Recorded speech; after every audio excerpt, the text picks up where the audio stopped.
Comenzamos hoy esta serie y estoy contento. Estoy esperando en Dios que esta serie sea buena. Déjenme decirles que duré semanas orando antes de que comenzáramos esta serie hoy, pidiéndole a Dios dirección especial. Y, oiga, hermanos, no encontraba el momento para comenzarla. No sé, yo espero que sea de mucha bendición. Iglesia Northridge es una congregación joven, muy joven. Tenemos 2 años y algo de haber comenzado.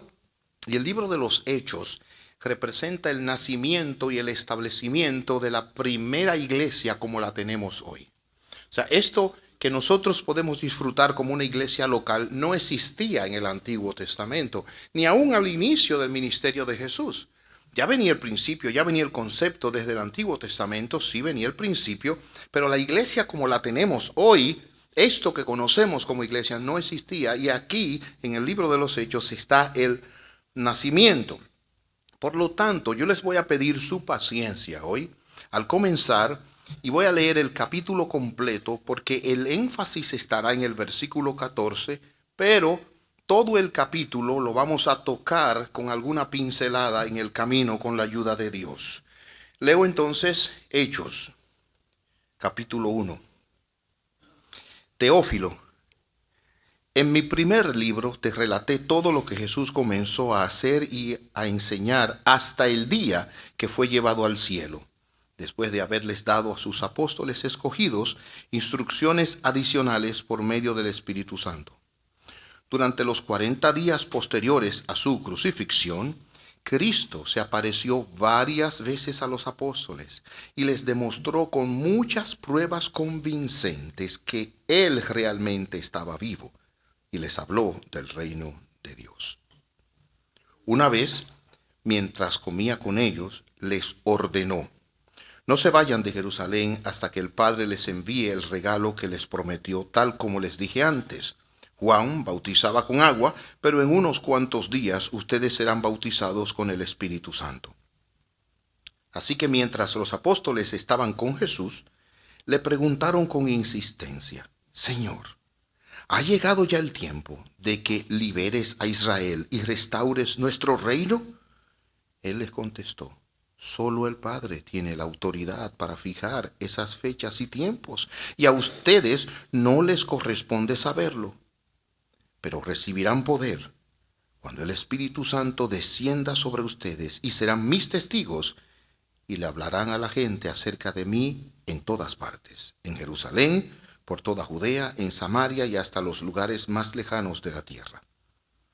Después de decir esto, Jesús fue levantado en una nube mientras ellos observaban, hasta que ya no pudieron verlo. Mientras se esforzaban por verlo ascender al cielo, 2 hombres vestidos con túnicas blancas de repente se pusieron en medio de ellos. Hombres de Galilea, les dijeron, ¿por qué están aquí parados mirando al cielo? Jesús fue tomado de entre ustedes y llevado al cielo, pero un día volverá del cielo de la misma manera en que lo vieron irse. Después los apóstoles regresaron del monte de los Olivos a Jerusalén, a 1 kilómetro de distancia. Cuando llegaron, subieron a la habitación de la planta alta de la casa donde se hospedaban.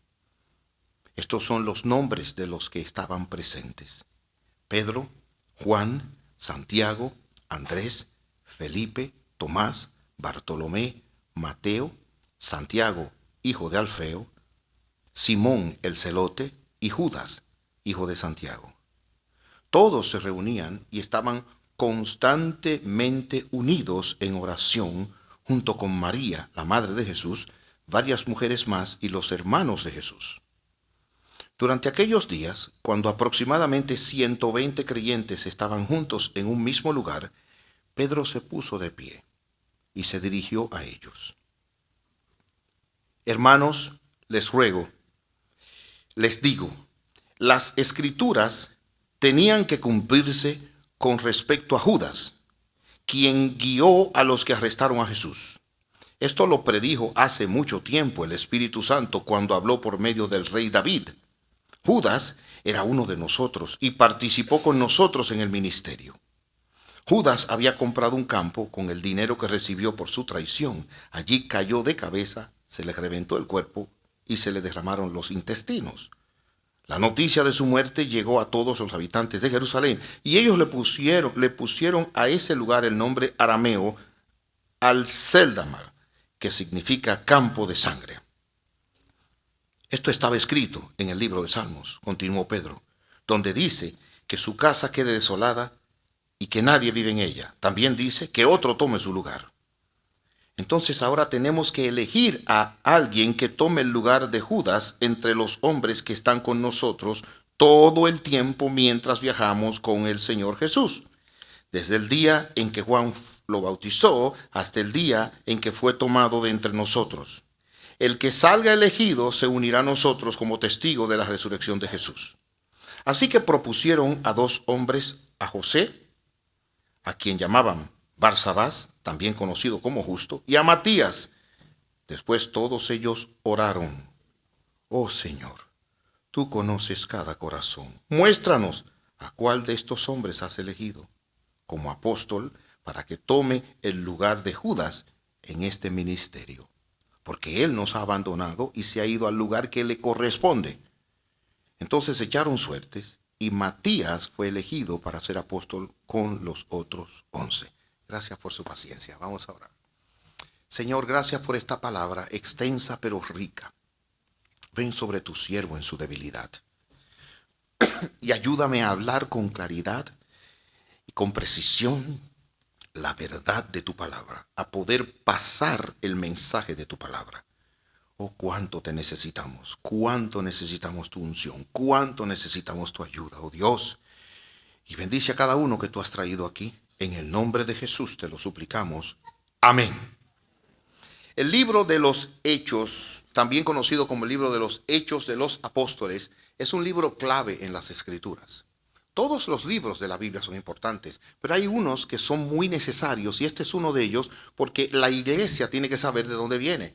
Es como usted, por ejemplo, usted sabe lo normal, quiénes son sus padres, de dónde vienen, de dónde usted ha llegado, cómo está acá. Bueno, pues cómo hemos llegado hasta aquí. Juan Calvino escribió que el libro de los Hechos, oiga que dice, era una especie de vasto tesoro.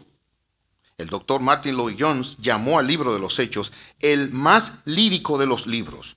Y dice, vivan en ese libro, les exhorto. Es un tónico, el mayor tónico que conozco en el reino del Espíritu. En otras palabras, para nosotros hallar fuerza en lo que hacemos, peso, es necesario conocer la historia escrita en el libro de los Hechos. Este es el segundo volumen de 2 que escribió Lucas. Lucas era un médico que trabajaba y vivió con Pablo en el ministerio de Pablo. Él lo menciona y vamos a hablar un poquito de él, pero él escribió 2 libros. El Evangelio que lleva su nombre, el tercero, Mateo, Marcos, Lucas, y luego él continúa y escribe aquí este segundo libro. Y cuando vemos el capítulo 1, versículo 1, él explica lo que él está haciendo con este libro en conexión con el primero. Escuche lo que él dice. Teófilo, a quien él se lo dirige, algunos creen que Teófilo es un nombre que se le aplica a todos los creyentes, otros creen que él era alguien que sustentaba el ministerio de Lucas mientras escribía. Pero miren cómo dice, Teófilo, en mi primer libro, y está hablando de Lucas, te relaté todo lo que Jesús comenzó a hacer, a enseñar, hasta el día, y ahí sigue, y él lo que dice ahora es, lo que voy a hacer en este segundo es decirte lo que Jesús siguió haciendo. Ahora Jesús murió, pero como vemos, él resucitó. Oigan cómo él lo dice. Lo que Jesús comenzó a hacer y enseñar hasta el día que fue llevado al cielo, oigan ahora, después de haberles dado a sus apóstoles escogidos instrucciones adicionales por medio del Espíritu Santo. Oiga, ¿cuándo? Durante los 40 días posteriores a su crucifixión. Es decir, Jesús murió, resucitó y él ministró 40 días más con apariciones a esos hombres. ¿Alguna vez usted ha dicho, óyeme, si yo pudiera ver al Señor Jesús resucitado, todo cambiaría? Los discípulos lo vieron y él tuvo que estar allí 40 días por ahí para que todavía ellos confirmaran lo que habían visto. Y dice aquí, Cristo se apareció varias veces a sus apóstoles y les demostró con muchas pruebas convincentes que él realmente estaba vivo. Por lo tanto, este libro que se llama tradicionalmente Hechos de los Apóstoles, también se puede decir Hechos de Cristo a través de sus apóstoles. O si usted quiere, Hechos de Cristo por su espíritu a través de los apóstoles. Y de paso, principalmente hay dos apóstoles que se consideran aquí. Pedro, al inicio del ministerio, y luego Pablo. Ahora, como les he dicho, en este libro nosotros vamos a encontrar con la ayuda de Dios lo que Jesús sigue haciendo en su iglesia. Jesús dijo que él edificaría su iglesia. Y eso es lo que vamos a estar mirando. ¿Cuáles son las marcas de la iglesia que Jesucristo ha edificado? Ahora, ¿por qué esto es tan necesario? Ay, hermanos queridos y amigos, porque hoy en día, por ahí hay muchas cosas bajo el nombre de iglesia que son cualquier cosa menos una iglesia. Ahora no voy a mencionar nombres, pero hay muchos carniceros bajo el nombre de cirujanos plásticos haciéndole daño a la gente. No voy a mencionar nombres porque yo no me he hecho cirugía. Aunque no les puedo negar que me he puesto así en el espejo a ver cómo me veo. Mira, no me veo tan mal. Se me quitan un poco las cosas.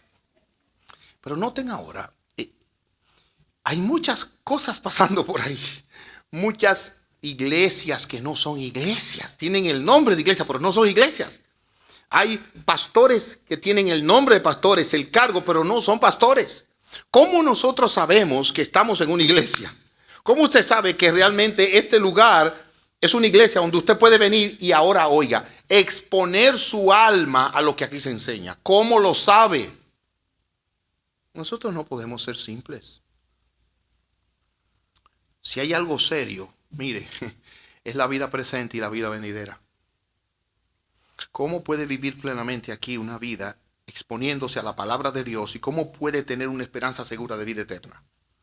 En el libro de los Hechos hay temas esenciales. Este libro fue escrito, y déjenme explicarles cómo, entre el 30 y 60 de nuestra era. Es decir, este libro fue escrito 30 a 60 años después de... este libro sucedió, ¿verdad? Inmediatamente la resurrección, pero este libro fue escrito posteriormente. O sea, entiendan que cuando estas cosas fueron sucediendo, los apóstoles no andaban con una grabadora ni andaban tomando nota. ¿Cómo lo tenemos aquí? Bueno, la Escritura dice que los santos hombres hablaron siendo inspirados por el Espíritu de Dios. El Espíritu de Dios los guió a escribir estas cosas y la escribieron con tal precisión que armoniza perfectamente con todas las Escrituras. Por eso vemos a Pedro aquí, y lo vamos a ver varias veces, citando las Escrituras. Esto es una obra de Dios. Y aquí hay temas relevantes. La soberanía de Dios al fundar la iglesia. La iglesia, como vamos a ver en el libro de los Hechos, desde el principio es acosada, es atacada, pero la iglesia ha permanecido. Dios soberanamente la mantiene. Vamos a ver aquí el poder del Espíritu Santo. Ustedes saben que si hay una de las cosas que se ha tergiversado, que se ha distorsionado, con la que se ha engañado, es con el Espíritu Santo y el poder del Espíritu Santo. Porque hay personas que entienden la manifestación del Espíritu Santo con cosas que no son del Espíritu Santo. Pero como son impresionantes, entonces la gente dice, ¿y qué es esto? No, tenemos que entender cómo es que el Espíritu Santo se manifiesta, qué es lo que hace. Y un texto clave es el versículo 8 de este capítulo. Se lo voy a leer. Oiga cómo lo dice. Recibirán poder. Primero el Espíritu Santo da poder. Cuando el Espíritu Santo descienda sobre ustedes, el Espíritu Santo nos concede la presencia y el poder de Dios en nosotros, porque cada verdadero cristiano tiene el Espíritu Santo. Ahora miren, cuando venga sobre ustedes, y serán mis testigos, y le hablarán a la gente acerca de mí en todas partes, Jerusalén, toda Judea, Samaria, hasta los lugares más lejanos de la tierra. Pero hoy nosotros encontramos que personas bajo, oiga ahora, la impresión y algunos engañados hasta la convicción creen que el Espíritu Santo se manifiesta desordenadamente, pero nuestro Dios es un Dios de orden. Y algunos entienden que el Espíritu Santo se manifiesta en brincos o en palabras incoherentes o hasta corriendo en la iglesia. Y otros piensan que se manifiesta hasta con risa y comienzan a reírse y nadie sabe de qué se está riendo. Entonces tenemos que entender que estudiar esto y verlo con claridad nos va a ayudar a vivir mejor la vida cristiana que Dios quiere que vivamos, entendiendo el poder del Espíritu Santo y cómo se manifiesta. Aquí vemos también la misión de Jesús, de Israel, las naciones después de su partida. La importancia de la oración en la iglesia, como vamos a ver hoy, se ve aquí. La importancia de predicar la palabra de Dios. Los discursos de Pedro, Pablo y Esteban, que son una gran parte aquí del libro, un 25% se entiende. Esto nos dice cómo se debe predicar y usted va a entender esto. La realidad de la oposición, del sufrimiento y la difusión del evangelio. Vamos a ver una iglesia sufriendo. Es interesante que Dios no nos oculta nada. Y el Señor Jesucristo claramente lo dijo. Vengan en pos de mí, y si con el tronco han hecho eso, con las ramas también. Y Él dijo a sus discípulos, en el mundo van a tener aflicción. No les sorprenda. Y nosotros tenemos que entender que la iglesia sufre. Y aquí lo vamos a ver. La vida y la organización de esa iglesia y su fidelidad. Ahora bien, ¿qué quiero ver hoy? Y perdonen, esta fue la introducción, pero voy a acelerar aquí bien. Vamos a ver tres cosas. Primero, un precedente en el versículo que hemos escogido, que es el versículo 14. Hay un precedente que debemos considerar y está presente en todo el libro. Además de eso, hay un principio ahí que distingue a la iglesia y hay una práctica también distintiva de la iglesia. Vamos a mirarlo con la ayuda de Dios. Un precedente. Miren cómo dice el versículo. Todos se reunían y estaban constantemente unidos en oración. La palabra todos es una palabra universal, pero también puede ser una palabra particular. Si usted tiene una cena familiar, acuérdense que se lo estoy diciendo desde ahora, porque eso lo vamos a ver más adelante, y tiene una cena familiar, ¿verdad? Y falta un miembro de la familia, usted lo llama y le dice, oye, ¿por qué no viniste? Todo el mundo estaba allá.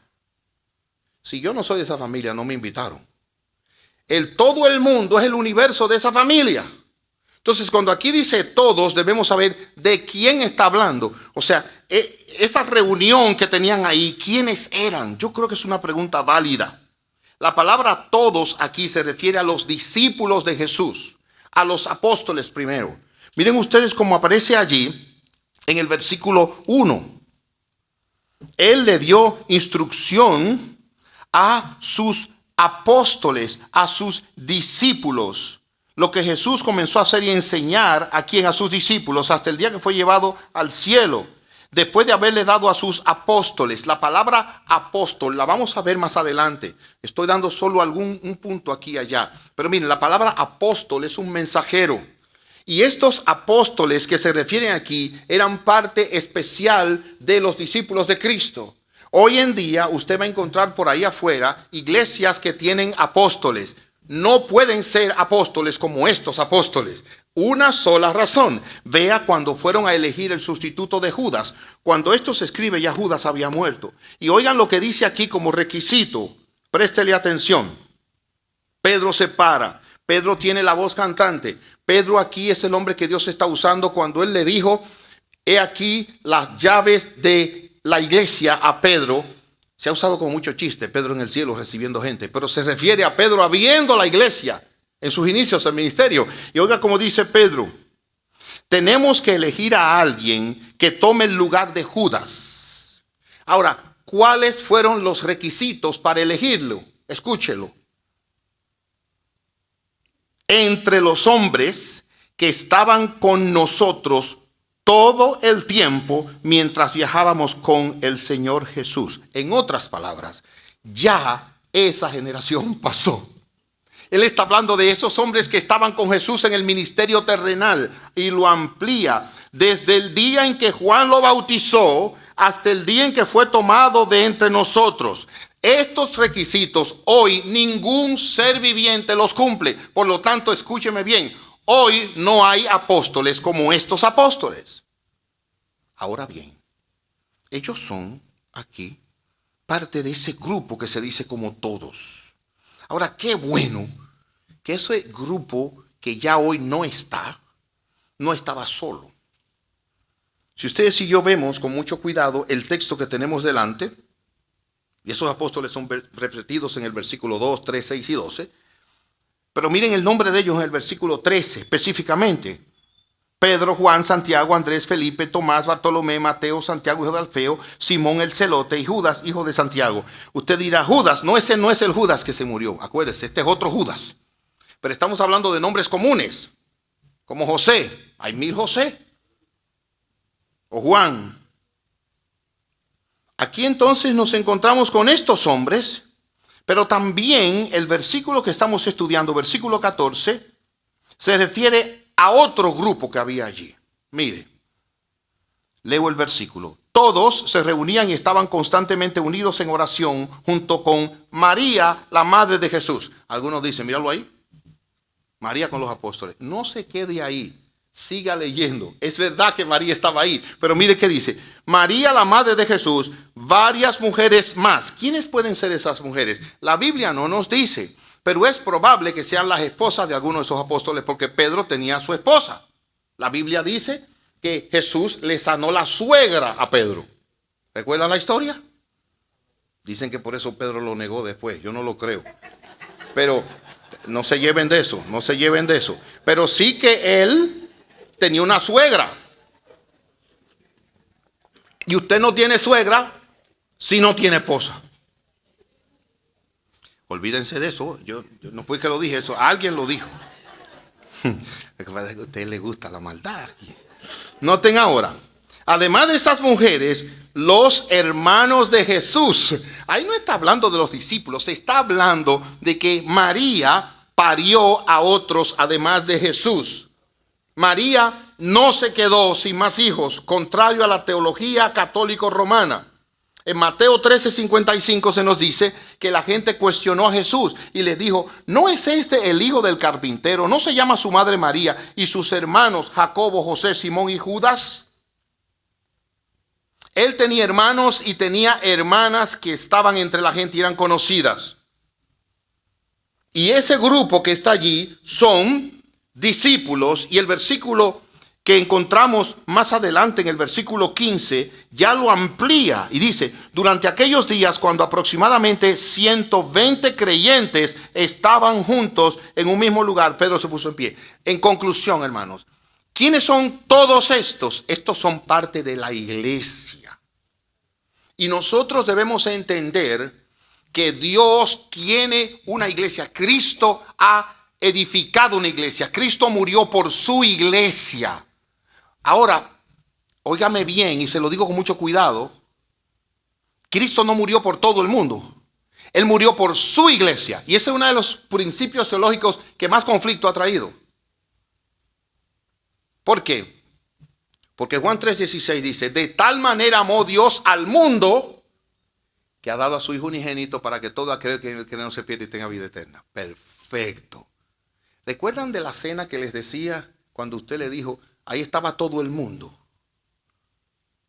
Ahí no estaban los chinos, los árabes, los rusos. No, todo el mundo refiriéndose al universo de la familia. Y en este texto, la idea que se está dando no es que estaba dado para todo ser humano, sino al mundo como tal. Y muchas veces así es usada la palabra, al mundo en el sentido del lugar donde están los pecadores. Jesucristo no vino a dar su vida en rescate por todo el mundo, porque la mayoría de las personas se pierden. Y si Él vino a dar rescate, su vida por todo el mundo, y la mayoría del mundo se pierde, entonces Él se sacrificó en vano. Se lo voy a explicar de otra manera. Una madre tiene 10 hijos. La casa se enciende en fuego. Ella logra sacar 9. Y están los 9 ahí brincando y felices. Pero su bebé de 6 meses se le quemó. ¿Creen ustedes que ella puede decir que su misión de rescate fue exitosa porque solo uno se le quemó, el más chiquito? No, fracasó. Jesucristo no fracasó. Él es un gran salvador. Y todo el que el Padre le ha dado, Él vino a buscar y a salvar sus ovejas. Y ni una de las que el Padre le ha dado se va a perder. Él no murió por todos. Él murió por su pueblo. Eso dice Mateo 1:21. Y llamará su nombre Jesús porque Él salvará a su pueblo de sus pecados. Esta es la iglesia. Todos los que están aquí representados por esto son la iglesia. Jesús estuvo con esos discípulos tratando después de que resucitó. Y hay muchos que estuvieron vivos en los días de Jesús, pero solo sus discípulos lo vieron resucitado. Solo sus discípulos comieron con él. Solo sus discípulos disfrutaron de esa bendición. Como al día de hoy, mucha gente oye hablar de la iglesia, pero solo la iglesia de Cristo, los verdaderos discípulos, disfrutan de una genuina comunión con Dios, de una esperanza en Jesucristo. Ellos disfrutan de la presencia del Espíritu Santo y solo ellos, el día que mueran, irán a la bendita presencia de su Dios. Solo ellos. Solo ellos. Jesús promete que el Espíritu Santo vendría para ellos. Para ellos. En el profeta Joel dice, capítulo 2. Entonces, después de hacer todas las cosas, derramaré mi espíritu sobre toda la gente. Sus hijos e hijas profetizarán. Sus ancianos tendrán sueños. Sus jóvenes tendrán visiones. En esos días derramaré mi espíritu aún sobre los sirvientes, hombres, mujeres por igual. Y aquí hay un dato, no es que todo el mundo, no, sobre su pueblo. Ahora entiendan una cosa por un momento. Hubo una manifestación en un momento del Espíritu Santo. Y en esa manifestación había personas de varias tribus, lengua y nación. Por lo que debemos entender que la iglesia de Jesucristo, estos todos, no son solo judíos. El judaísmo fue el principio, pero aquí nosotros encontramos los llamados gentiles, que son los no judíos. Ahora no son solo hombres, es Jesucristo el que le da un lugar a la mujer de dignidad igual que el hombre. En los días de Jesús, solo los hombres eran capaces de sentarse a ser instruidos. Jesús cambió eso y también las mujeres pueden ser instruidas y por eso María era instruida a los pies de él. En aquellos tiempos los rabinos se codeaban solo con hombres, pero Jesús abrió el ministerio a mujeres y por eso hallamos mujeres aquí. Ahora, claro, había mujeres entre los discípulos, pero no había apóstolas, ni encontramos pastoras. Encontramos apóstoles y pastores. Ahora, eso no le cae bien a la gente. Algunas personas se ofenden. Pero ¿cuántos discípulos dice el versículo 15 que habían allí? Ayúdeme porque la memoria a mí se me va. Y yo sé que ustedes están atentos. ¿Cuántos? 120. ¿Y eran los 120 apóstoles? ¿Eran los 120 pastores? No. Entonces el problema aquí no es que todo el mundo tiene que ser pastor. O que la mujer... No, la mujer, ¿qué es lo que tiene que ser? Mujer. Por eso yo me siento tan mal cuando una mujer está embarazada y el esposo dice, estamos embarazados. Usted sabe lo que es eso. O sea, suena bonito. Ok. Pero usted no tiene idea de lo que es eso. Usted no se le ancha la pelvis. Usted no comienza a caminar. O sea, usted no sabe lo que es eso. Ella está embarazada. ¿Y usted quién es? El que la embarazó. Pero usted no está embarazado. El Espíritu da poder para que sean testigos en otros lugares. Y eso tiene que ver con las misiones. Ellos son la iglesia. En segundo lugar, y el libro de los Hechos nos habla de la iglesia, el nacimiento de ese grupo, cómo se extendió, cómo fue creciendo en circunstancias tan chocantes como la persecución. Porque Dios usa el sufrimiento para que su nombre sea conocido. Pero vamos al principio. Lo segundo que encontramos en el texto, miremos el versículo que estamos estudiando, es, aquí se nos dice que hay un principio. Dice así, todos se reunían y estaban constantemente unidos en oración. Todos se reunían. Ese es un principio de la iglesia desde el principio en el Nuevo Testamento. La iglesia se reúne. Las iglesias se reúnen. Hágame el favor.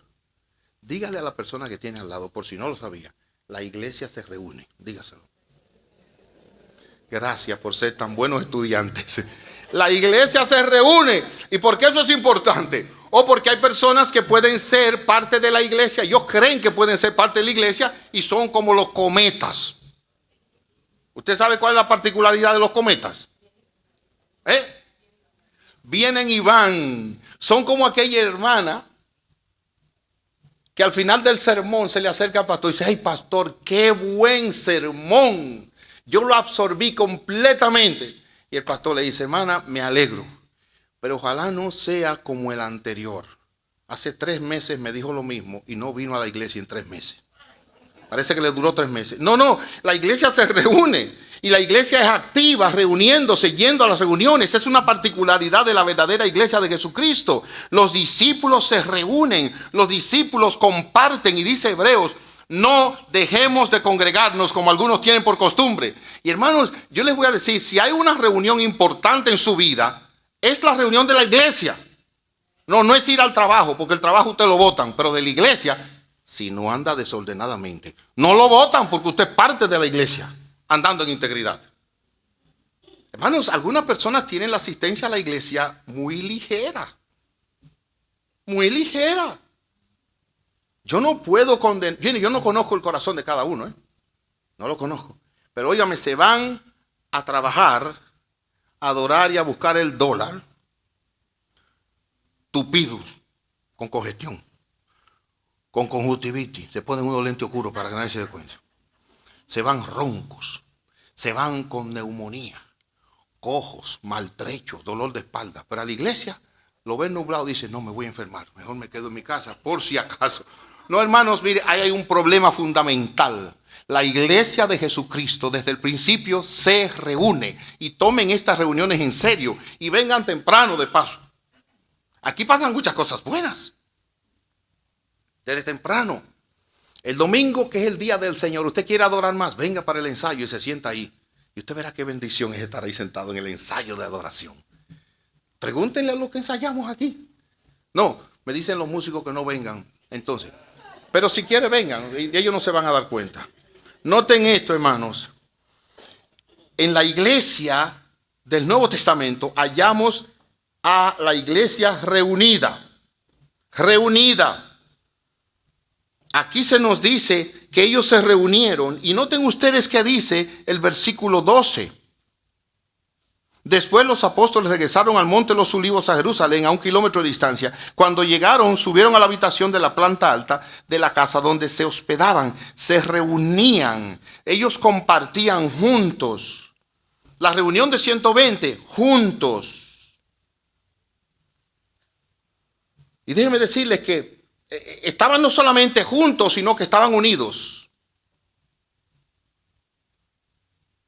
Y eso es importante. Y eso es necesario destacarlo. Y quiero aclarar, así como dije que había diferencia entre mujeres, los hermanos de Jesús, pero entre los apóstoles habían diferencias. Alguien ha dicho que la iglesia es como el arca de Noé. ¿Se acuerdan? Habían animales de toda especie. Así en la iglesia somos de toda especie. Diferente. Uno viene y come por allá, y a aquel no le gusta aquello, y aquel tiene. Somos muy diferentes. Pero lo bueno es la diversidad que tenemos en Cristo, ¿verdad? Qué bueno es eso. Y hay gente que yo no sé cómo dicen que no encuentran una iglesia. No encuentran una iglesia. Porque cuando no es este, es aquella y la otra. Y yo no sé cómo usted va a pasar el cielo con esa gente, porque hay un solo cielo. Entérese, hay un solo cielo. Allá no se puede mudar.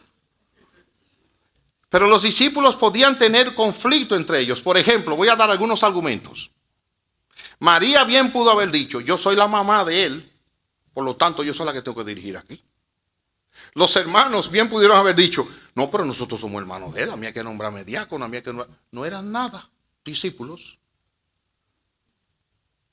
Por otro lado, cuando Pedro se paró a hablar aquí, versículo 20, Pedro se para a hablar, y ahí los otros pudieron haberlo callado. Pedro, tú aquí no debes estar hablando. Es más, tú deberías estar en disciplina, porque tú negaste al Señor 3 veces y con malas palabras.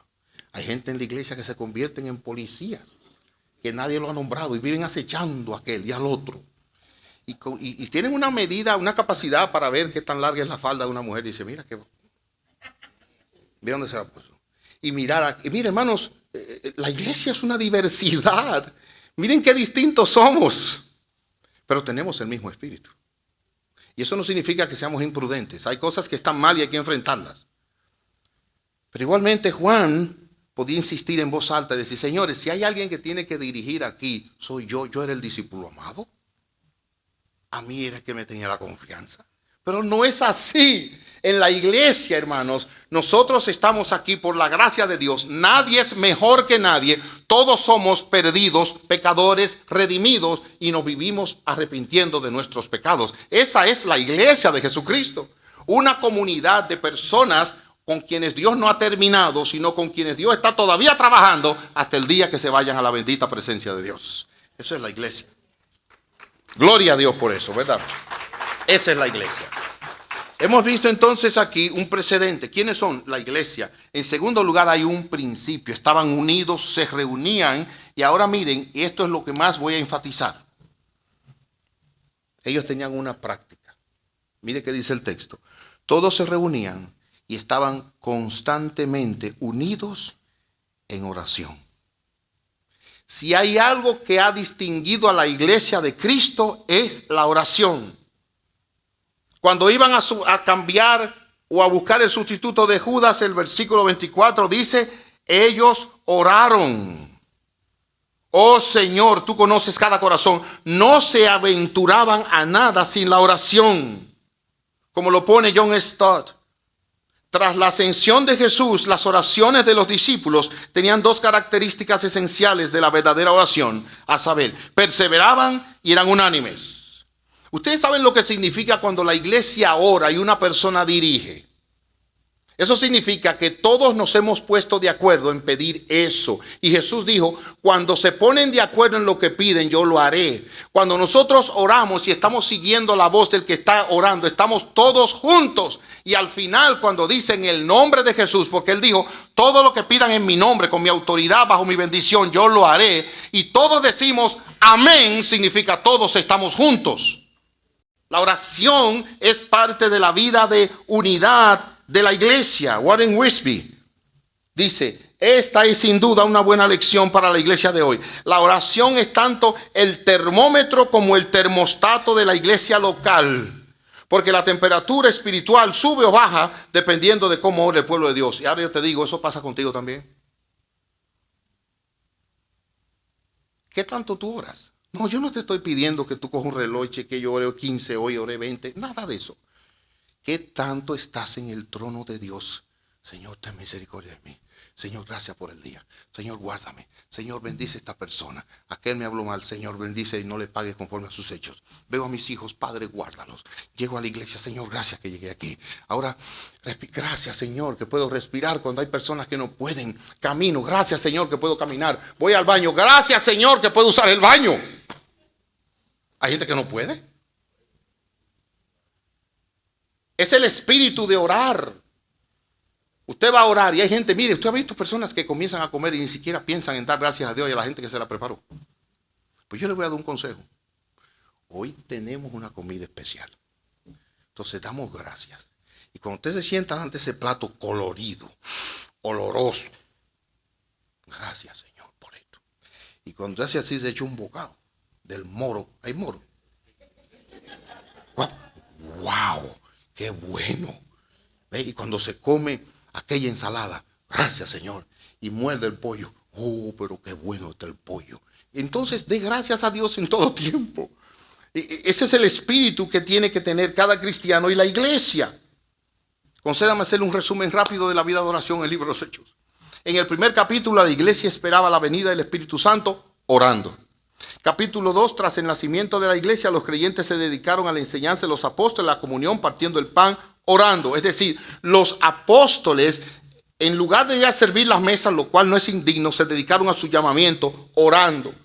Capítulo 3, sanan a un hombre lisiado de nacimiento mediante la oración. Capítulo 4, cuando la iglesia fue perseguida por el Sanedrín, oraron y pidieron al Señor que les diera audacia, coraje para seguir dando testimonio de Cristo. Capítulo 6, los apóstoles dijeron, dedicaremos nuestra atención a la oración, al ministerio de la palabra. Capítulo 7, antes de que Esteban fuera martirizado, se arrodilló, oró en voz alta y luego partió. Capítulo 8, Pedro y Juan oraron por los creyentes de Samaria y recibieron el Espíritu Santo. Capítulo 9, después de volverse al Señor, Saulo oró. Capítulo 10, el ángel del Señor se aparece a Cornelio mientras oraba. Capítulo 12, la iglesia oró fervientemente por Pedro cuando fue encarcelado y fue liberado. Capítulo 13. Mientras los líderes de la iglesia de Antioquía ayunaban y oraban, el Señor comisionó a Pablo y Bernabé para realizar un trabajo misionero.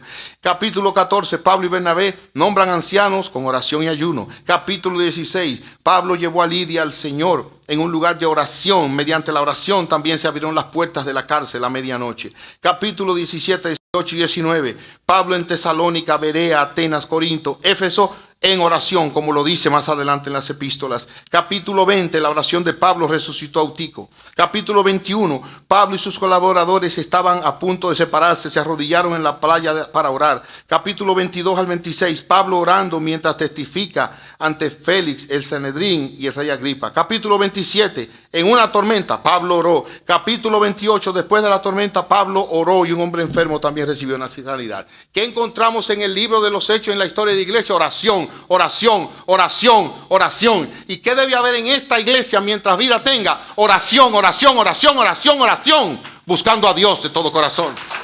Gloria a Dios por eso.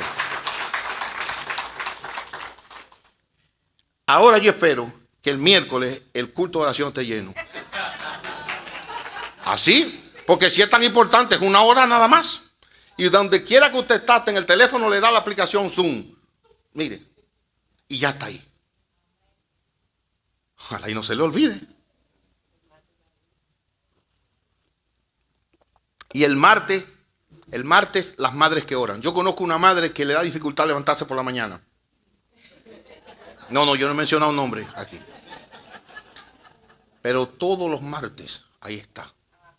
Y usted ve esas hermanas en pijama, sin arreglarse, porque para orar usted no tiene que estar maquillado, orando. ¿Usted tiene hijos? Madre, quiere la bendición de Dios sobre sus hijos, ore por ellos. Y tiene esta oportunidad aquí. Media hora nada más. Qué bendición. Me agrada a mí que mi querida hermana Liliana en la playa dominicana, desde allá se conectaba ella para orar por las madres. Gloria a Dios por eso. Dios te bendiga, Liliana. Hermanos, déjenme traer algunas palabras de aplicación final. La oración en la vida de la iglesia es esencial y es vital, es un distintivo. Y tú tienes que dedicarte a orar. Y si tú no oras lo suficiente, yo te animo a que tú ores y le pidas a Dios que te ayude a tener un espíritu de adoración y de oración permanente. Porque es hablar con Dios, es relacionarte con Dios en confianza, es poder incluso ir a Dios y decirle: Señor, yo estoy muy triste. Eso fue lo que Jesús hizo en Getsemaní. Jesús fue donde el Señor le dijo: mi alma está triste. En ocasiones la oración es solamente decir: Señor, estoy desanimado y desanimada. Señor, yo no entiendo, ayúdame. Señor, yo estoy confundido, confundida. A veces la oración simplemente puede ser buscar a Dios en silencio. En silencio. La oración sana. El ministro puritano John Knox estaba en su lecho de muerte y tenía mucho dolor. Estaba muy cargado. Ahí se le acercó la esposa y le dijo: vamos a orar por los hermanos de la iglesia. Y ahí comenzó a orar por este que está enfermo. Ahí comenzó a orar por aquel que tenía un ser que se le había muerto. Ahí comenzó a orar por aquellos que estaban en problemas en el matrimonio. Ahí comenzó a traer todas las cargas de la iglesia. ¿Y saben lo que pasó? Se le quitó su carga y su preocupación en su sufrimiento. Y así cerró los ojos y se fue con su Dios. La oración sana el alma y nos ayuda a poder pensar menos en nosotros y más en otros. La oración nos hace ser como Cristo. Y sabe que en ocasiones a veces usted no puede orar. Pregúnteme a mí. Hay ocasiones que usted no puede orar. Usted lo único que puede hacer es llorar. En silencio. Llorar en la presencia de Dios. Y dice Romanos que el Espíritu Santo intercede por nosotros con gemidos indecibles. Y eso significa que cuando usted va a orar a veces, óigame, lo único que sale es y nadie lo entiende, pero Dios sí. Es como una familia donde el hijo menor tuvo una parálisis cerebral los primeros minutos después que nació, y eso le afectó el habla. Nunca pudo hablar bien. Y en la casa él decía, muy bueno. ¿Quién lo entendía? Su mamá. Él quiere esto. ¿Saben qué? Nuestro Padre nos entiende, aunque nadie nos entienda. Sí, ora a Dios y a veces no le digas nada y espera en Él. El dolor a veces es tan grande que uno no puede hablar. Es un nudo en la garganta. Ora a Dios. Clama a Dios y yo te responderé. Hubo otro siervo de Dios en el pasado.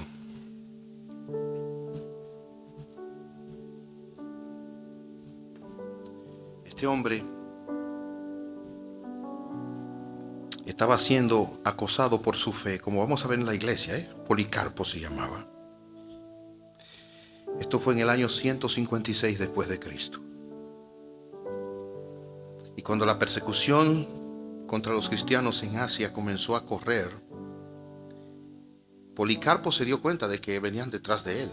Entonces se escondió, pero finalmente lo encontraron. Y cuando lo encontraron, ya era un hombre muy avanzado en edad, y decían que ¿para qué vamos a matar a este hombre? Los mataban. Y en ese momento pues lo atraparon y lo llevaron a juicio. Y oigan bien cuáles eran las propuestas. Le decían: declara que Jesucristo no es Dios, sino que el César es el Señor, y ofrece el incienso de adoración. Jura que César es Dios y arrepiéntete de la fe cristiana. Y él se levantó y dijo unas palabras que se quedaron como un sello en toda la iglesia. Policarpo dijo: por 86 años yo he sido siervo de Jesucristo y Él nunca me ha hecho daño.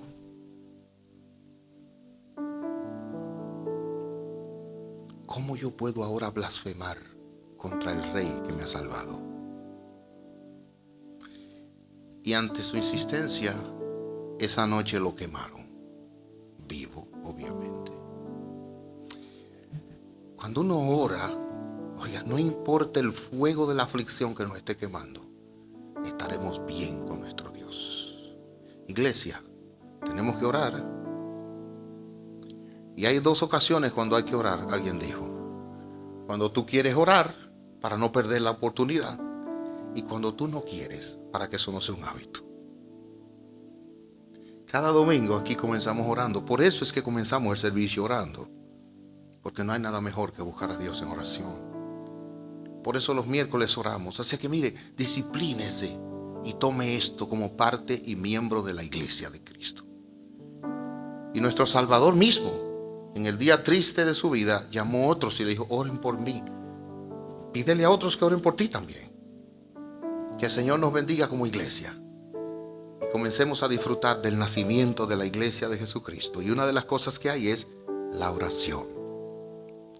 Vamos a orar. Padre nuestro, nos postramos ante ti en esta hora, Señor. Y nosotros te pedimos como iglesia que tú nos hagas como esta iglesia. Si nosotros vamos a tener esperanza en estar con Cristo en el cielo, donde Él se fue, en una nube, como tú te has manifestado tantas veces a tu pueblo, en el desierto en una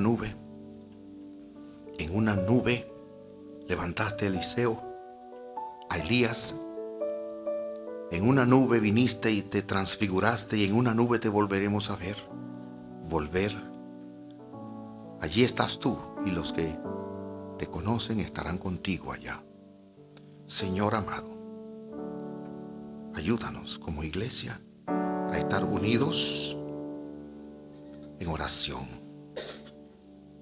Te lo suplicamos en el nombre de Jesucristo.